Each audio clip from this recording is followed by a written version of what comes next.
Saya kunjungan di kantor Dinas Koperasi Kota Bukit Tinggi.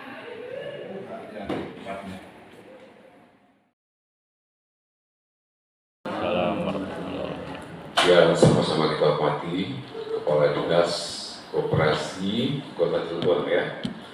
Kemudian alhamdulillah pagi hari ini kita dihadiri juga oleh Kepala Dinas Kominfo Kota Cilegon, masih muda, energik ya, Bapak dan Ibu. Kemudian yang kami hormati hadir di jajaran Dinas Koperasi UKM, Ibu Sekretaris, kemudian ini Bu Iin, kemudian Pak Kadin, Pak Sestri, kemudian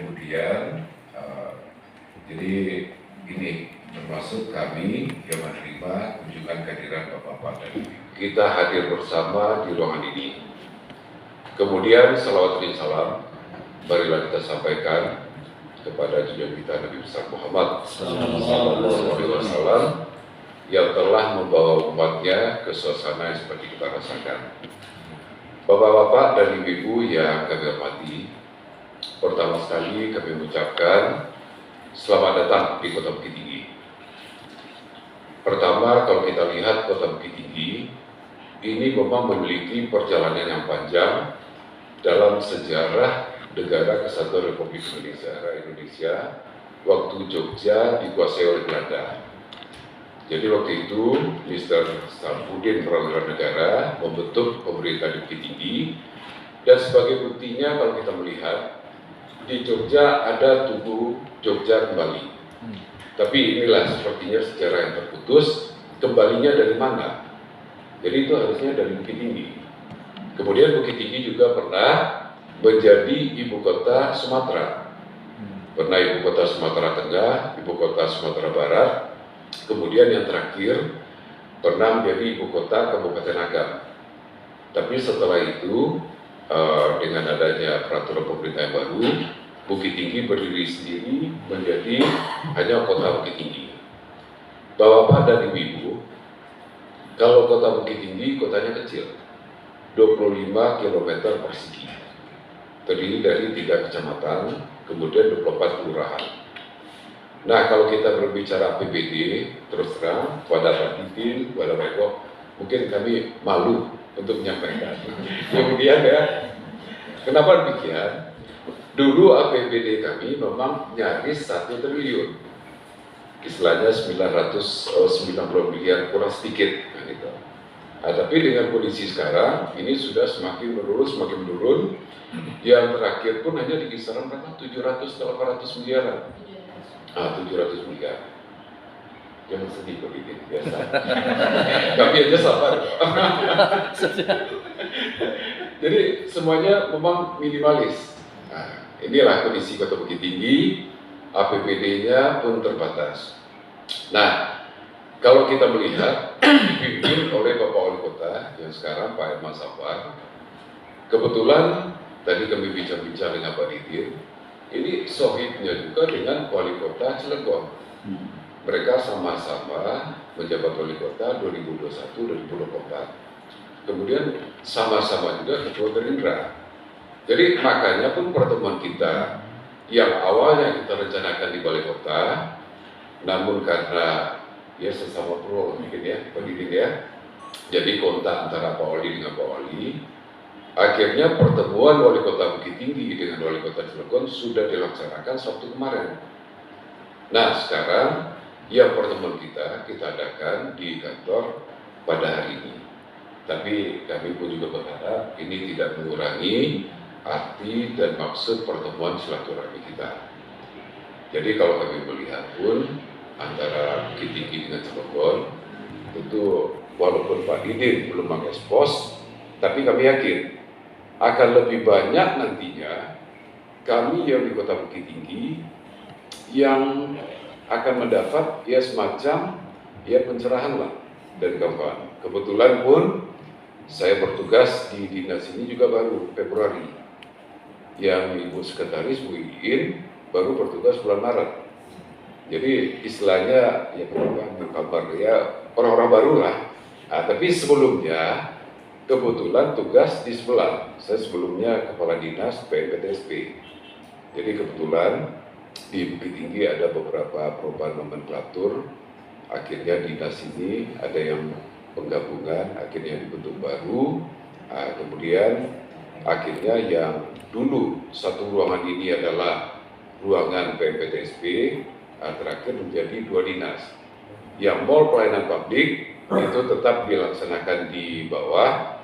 Kemudian yang ruangan lantai 2 ini dibagi 2. Satu dinas PNPTSP, satu lagi dinas koperasi UKM dan tenaga kerja.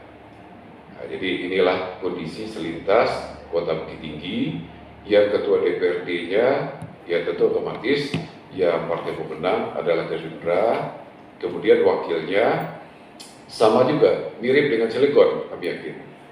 Wakil wali kotanya juga dari PKS. Ini kalau yang wakil wali kota. Jadi kalau di DPRD Bukit Tinggi, jumlah anggotanya 25 orang, kemudian yang ketua Gerindra, wakil ketuanya 1 PKS, 1 Demokrat. Nah, ini kondisi Kota Bukit Tinggi. Nah, Bapak-Bapak dan Ibu, kalau Kota Bukit Tinggi, andalannya memang pariwisata. Makanya kami menanyakan pada Bapak-Bapak dan Ibu tadi, salah satu objek wisata yang andalan adalah Ngarai Sianlong. Kemudian juga ada Benteng Korneko. Kemudian kalau kita melihat salah satu dari kebun binatang tertua di Indonesia juga ada di Kota Bukit Tinggi. Kemudian Kota Bukit Tinggi juga kota jasa perdagangan. Kalau kita melihat dalam keseharian, kalau malam hari jumlah penduduk Bukit Tinggi ini hanya berkisar lebih kurang sekitar 120.000. Nah, itu kalau dalam kondisi malam hari. Tapi kalau dalam kondisi siang hari, di daerah sekitar, kalau kita ini kan dilingkari oleh Kabupaten Agam, itu ada sekitar 400 ribuan. Semuanya di pasar-pasar yang ada di Kota Bukit Tinggi. Ada pasar Ateh, pasar Bawah, kemudian ada pasar Simpang Alur. Nah, kalau kita berbicara UKM, kemudian koperasi, kalau kita melihat pun dengan kondisi kita yang serba minimalis ini, tentu segala sesuatunya memang sangat terbatas. Dan UMKM yang terdaftar di kita pun dalam kondisi sekarang itu memang kalau secara di atas kertas ada sekitar 7.473, lebih kurang sekian. Kemudian salah satu perubahan-perubahan yang ada di Kota Bukit Tinggi, dengan dilantiknya Bapak Wali Kota baru, kemudian basically untuk memang dari pengusaha, salah satu yang menjadi perubahan yang beliau mengharapkan adalah bagaimana memberantas rentenir-rentenir di Bukit Tinggi. Kita melihat keberadaan UMKM, kadang-kadang mereka butuh modal. Kemudian mereka butuh modal, akhirnya karena mungkin prosedur di administrasi keuangan ataupun yang lainnya, akhirnya akan mencari semacam pinjaman-pinjaman yang kreditnya yang bunganya besar. Kadang-kadang kan ada istilah pinjaman 10-11, 10-12. Jadi salah satu mengatasi hal-hal seperti ini bagi UMKM, beliau dengan DPRD akhirnya merumuskan salah satu, itulah yang menjadi tabungan Usman. Tabungan Usman, pinjaman yang diberikan kepada UMKM yang ininya kepada yang peminjam, ini tidak dibebankan margin dan tidak juga dibebankan semacam agunan. Jadi yang bunga atau memanggil dari pinjaman itu yang ditanggung oleh APBD. Jadi kalau orang itu minjam 5 juta, memang akhirnya yang membayarnya ya tetap 5 juta. Namun karena keterbatasan dana, dan ini baru dimulai di tahun 2022. 2022, akhirnya waktu itu awalnya sekitar 2 miliar, kemudian ditambah dalam perubahan, akhirnya lebih kurang 2,5 miliaran. Inilah dana yang dialokasikan di APBD yang sebagai istilahnya menanggung bunga yang dipinjam di BPR tadi. Jadi ini ditanggung APBD. Nah, kalau kita melihat proses dalam awal, memang akhirnya untuk meyakinkan otoritas bank ini memang melalui perjuangan yang panjang juga. So, apakah memang boleh dana APBD yang menanggung? Tapi alhamdulillah setelah dikaji, dilakukan, dan di 2022 itu sudah bisa dilaksanakan. Nah, kenapa tabungan Usman? Tentu menjadi pertanyaan. Jadi konsep dari tabungan Usman ini adalah untuk menjaga marwah dari UMKM yang melakukan peminjaman ini sendiri.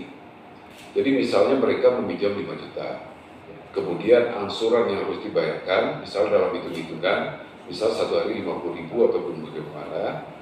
Jadi akhirnya yang mereka di dalam membayar cicilan ini, ada tim dari BPR yang menjemput ke tempat mereka masing-masing. Jadi otomatis misalnya kewajiban mereka membayar hanya 50.000. Otomatis orang ini, karena dia itu tidak mungkin 50.000, bisa saja mereka pada hari itu akan menyetorkan 100.000. Jadi akhirnya ini menjadi semacam tabungan. Jadi kalau seandainya orang mau datang, yang datang ini bukan menagih hutang berarti, tapi sepertinya menjemput tabungan dari masing-masing nasabah tadi. Inilah salah satu latar belakang akhirnya dibentuk ini. Inilah upaya dari Bapak Wali Kota untuk mengatasi yang upayanya yang pinjam-pinjaman yang dilakukan oleh pemerintah. Nah, inilah langkah-langkah yang dilakukan.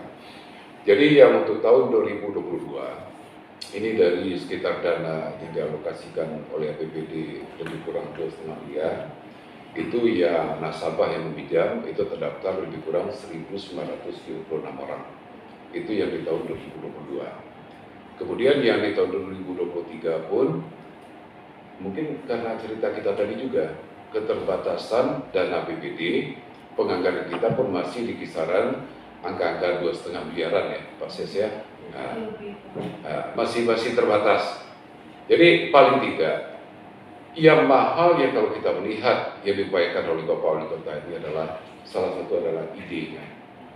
Bagaimana manuver yang dilakukan, bagaimana ide yang dilakukan untuk mengatasi rentenir-rentenir yang ada. Dan sedikit banyak dampaknya ini pun juga sudah dirasakan oleh masyarakat. Nah, yang timbul pertanyaan, sebelum mereka memberikan pinjaman dari BPR, itu tentu otomatis akan dilakukan semacam cross check data, kemudian termasuk yang akan diberikan pinjaman ini adalah mereka yang memiliki usaha. Itu betul-betul dilihat. Nah, kalau mereka seandainya meminta lebih dari 5, kalau sekarang kalau tidak salah paling maksimal 10 miliar. Nah, yang tanpa guna 10 juta. Memang itulah tentu Pak Didin, untuk keterbatasan APBD kita yang ada di kota ini. Jadi itulah selintas kalau kita melihat dari beberapa kegiatan yang kita.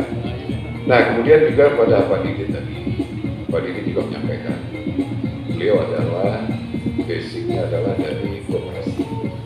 Kemudian setelah melawan kona jadi kesana kembali, akhirnya kembali ke rektor kembali. Mantap. Pulang mereka jadi kembali. Jadi kami memang ini ada satu kendala, ada satu persoalan yang terkait dengan koperasi pegawai negeri Kota Bukit Tinggi sendiri. Ini memang sedang bermasalah ya Bu Sek, Bapak. Jadi kalau kita melihat ada satu kendala, akhirnya ujung-ujungnya uangnya entah mengira kemana. Tapi kalau kita melihat dari kondisi yang ada, ini akhirnya mau diakuinya adalah pengurus yang memakai. Jadi otomatis sekarang pun kondisi koperasi setelah kawan-kawan pegawai pensiun, ternyata simpanan pokok, simpanan itu nggak bisa mereka terima. Nah, inilah dilema kita sekarang. Jadi bagaimana pula nantinya mungkin langkah-langkah yang mungkin kita lakukan, nah, mungkin dengan pengalaman beliau kita pula yang menyerap ilmunya. Mungkin itu ya, salah satu ya Bu Iin, Bu Ses, Pak Ses, Bu Dian. Itulah kondisi kita di Kota Bukit Tinggi. Mungkin sebagai awal pengantar, kami sekali lagi mengucapkan selamat datang kepada Bapak dan Ibu. Kemudian nantinya di samping kunjungan kita secara resmi di dinas ini, tentu kami berharap Pak Didin, kemudian dari Kominfo, tentu dibawa juga bapak-bapak kita, teman-teman kita ke objek wisata. Kemudian kalau andalan yang Kota Bukit Tinggi adalah kuliner. So kita akan melihat ada nasi padang, kemudian ada nasi kapau, Nah, kalau yang spesifik, kalau kita berbicara nasi kapau, memang asalnya dari kota ini. Tapi akan berbeda nasi Padang, nasi kapau di Kota Bukit Tinggi dengan di Cilegon ataupun di Jakarta. Bapak makan nasi kapau itu bebas kolesterol, bebas itu semua. Nah, pokoknya yakinlah makan nasi kapau, nasi Padang aman. Ya tentu dengan catatan jangan setelah makan cek ke dokter ya jangan. jangan. Dijamin aman. Tapi jangan dicek dulu. Nah, tapi sebetulnya logikanya sederhana sedikit.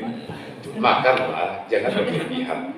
Tapi satu yang kami rekomendasikan, rasa nasi kapau, nasi Padang yang spesifik di Kota Bukit Tinggi, yang di kapau itu sendiri ada di Los Lampung, itu pasti akan berbeda dengan yang di Jakarta, di Cilegon.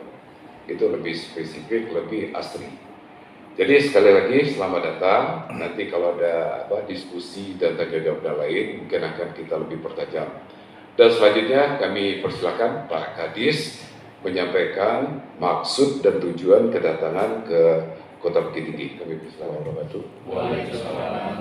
Alhamdulillahirrahmanirrahim. Wassalatu wassalamu ala asyrofil anbiya'i wal mursalin wa ala alihi washabihi ajma'in. Amma ba'du. Rabbi shrah li sadri wa yassir li amri wahlul 'uqdatam min lisani yafqahu qawli. Yang kami hormati Pak Kadis Koperasi dan Tenaga Kerja, Kadis Koperasi UKM dan Tenaga Kerja itu masih satu rumpun ya Pak ya, satu rumpun. Terima kasih Pak sudah menerima kami. Pak Kadis Kominfo ini yang masih muda ganteng, ini kepala dinas termuda Pak. Angkatan berapa Pak? Beliau juga seniornya nih. Sungkem. Kalau beliau ini Pak Kadis angkatan minus 4.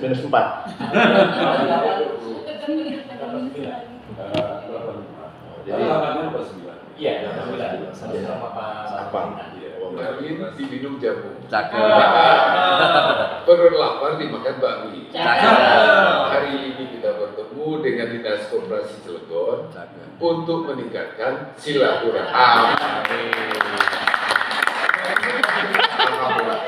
Iya. Cakep.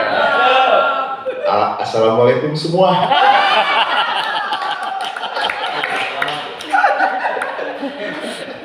Baik Pak Kadis, izin ini kami membawa rombongan, betul kata Pak Kadis tadi bahwa kami rencananya hari Senin dengan Pak Wali Kota diterima di kantor Wali Kota karena memang jadwal Pak Wali hari ini harus dengan Dewan ada rapat paripurna, jadi dipajukan akhirnya pertemuannya dengan Pak Wali Kota Bukit Tinggi itu kemarin sore, Sabtu sore malam Minggu dari dari asar jam 3-an sampai maghrib sampai jam 8 Pak. Sampai ke rumah Bung Hatta juga, sholat maghrib di kamarnya Bung Hatta Pak.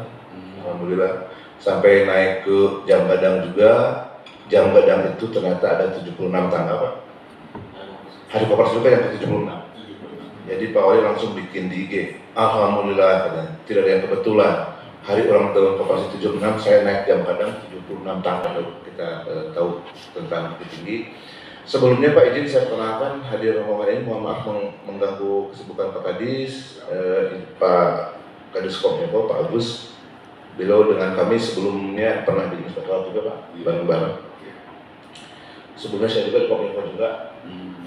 Karena Pak Wali ingin Kadis Kominfo yang lebih muda katanya Pak, jangan yang sudah tua, yang berubah katanya. Jadi benar. Karena beliau ini Kepala Dinas paling muda, Ibu Esi, Kabid Koperasi. Selanjutnya Pak Ibrahim ini fungsional pengawas koperasi Pak. Di lewat dulu yang baju putih Pak. Bu Esi juga ini di koperasi, Pak Sarim juga ini pengawas koperasi Pak. Bu Il juga ya dari koperasi. Pak Wali mendapat penghargaan Pak. Ya beliau ketua Dekom Kota Cilegon, ketua koperasi Indah Kiat ya Pak di Cilegon. Ini pas sekretaris Pak yang Pak Purnomo Pak yang rambutnya sama-sama saya Pak. Jadi Pak Nur Maksyah sekretaris di Kopinda, ini kami sama-sama anggota KPU Pak, kepala penuh uban sama-sama putih. Sekretaris Kopinda, beliau dulu di Koperasi Kratos Steel. Dia sudah berapa puluh tahun ya Pak Nur ya di Koperasi KS. Terus yang di belakang ini yang mereka sudah mengharapkan segala macam diwajibkan untuk berkunjung ke dinas yang memang berkaitan dengan kita Pak. Jadi jangan hanya penghargaan, coba belajar ke ini. Nah, jadi akhirnya direkomendasi Pak Wali untuk belajarnya ke Bukit Tinggi, sekalian berkaitan juga sobat saya Pak. Jadi kami ke Bukit Tinggi belajar, harusnya sekarang itu kita jalan-jalan harusnya ya. Iyalah. Kan ada udah kemarin ya. Iya. Tapi kalau memang Pak Wali Kota ini ya begitulah Pak, mantan swasta Pak, harus kerja itu harus, kata Pak Wali kerja itu harus cepat gitu. Kalau yang bunga ini atau jasa ini yang kami akan pelajari. Mungkin saya juga setelah pulang dari sini, saya juga akan manggil Direktur PPS-nya Pak, kita diskusi. Mungkin untuk teknisnya dia akan kami perintahkan Pak ya, kan dari Bapak Sam ya Pak ya, perintah Direktur PPS untuk belajar ke Bukit Tinggi dan harus didampingi oleh pemegang saham. Di situ kan pemerintah Indonesia kan kosong. Nah, pada saat itu kebetulan Mr. Saprudin Prawira Negara lagi di Bukit Tinggi. Disinilah menjadi ibu kota pemerintah Republik Indonesia, PDRI, Pemerintah Darurat Republik Indonesia. Jadi memang kalau kita melihat ini kenyataan sejarah. Jadi waktu beberapa kali ada wali kota yang lama sempat mencoba paling tidak meluruskan sejarah ini, tapi kadang-kadang inilah kenyataan kita di Indonesia. Bahkan kalau kita melihat pun perjalanan sejarah presiden kita yang ada kan kita pahamnya kan dari Soekarno, Soeharto, bla bla. Kan sebetulnya kalau kita melihat lagi pelajaran sejarah Republik Indonesia Syarikat atau itu kan masih ada lagi beberapa misalnya Pak Saat atau beberapa yang lain kan sebetulnya ada. Nah, tapi memang inilah yang kita terima dengan kondisi yang ada sekarang. Nah, tapi kalau kita melihat salah satu nyata di Jogja, waktu itu ada kunjungan ke Sultan, waktu itu memang Bapak Wali Kota yang lama, itu disampaikan juga. Coba kita melihat, Tugu Jogja kembali. Nah, Jogja kembalinya dari mana? Coba. Nah, berarti kan kalau kembali kan sempat meninggalkan Jogja ya. Nah, itulah beberapa kenyataan. Kemudian ya Bapak dan Ibu, memang inilah kondisi Kota Bukit Tinggi seperti kami sampaikan tadi, semuanya memang minimalis lah. Kota Bukit Tinggi ini dalam waktu 2 bulan kami sudah 2 kali gadis ke sini. Pada tanggal 15 Juni yang lalu kami mengajak ibu-ibu dalam komunitas persatuan temu karyanya di Kota Pariaman, tapi menginapnya, jalan-jalannya, beli oleh-olehnya di sini di Bukit Tinggi. Jadi sudah seperti kayak orang Padang nih, 2 bulan sudah 2 kali ke sini ke Padang, Bukit Tinggi. Anda juga disinggung oleh Pak Kades Koperasi bahwa karena di Cilegon ditangani atau dikelola oleh UPT, Dinas Koperasi atau PDB, ya sehingga mungkin masyarakat tingkat kedisiplinannya dalam pengembalian ini bisa menjadi perhatian catatan begitu. Kami ingin mengetahui jumlah pinjaman maksimal sebetulnya Bu yang bisa diberikan subsidi dari APBD untuk pengembalian margin pinjamannya, apakah sampai dengan 10 juta atau bahkan bisa lebih. Nah, ini menarik buat Kota Cilegon. Tetapi tadi ada syaratnya ya Pak ya, bahwa ini harus yang sudah benar-benar berusaha atau sudah memiliki usaha. Jadi kalau yang perintisan yang baru, nah ini kita belum tahu disebutkan kita perintisan ya.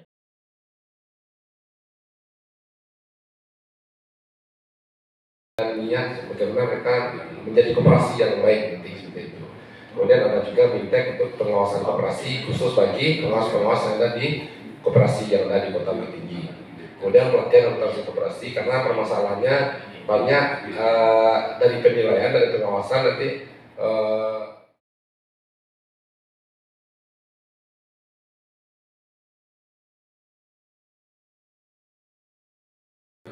ya kan? Jadi sebetulnya gini, kalau kita mau serahkan yang itu cuma 1. Kemudian ya. Maka ada ini aja miniaturnya kita serahkan. Siap. Dapat tangan. Izin agak geser sedikit Pak. Nah, ya.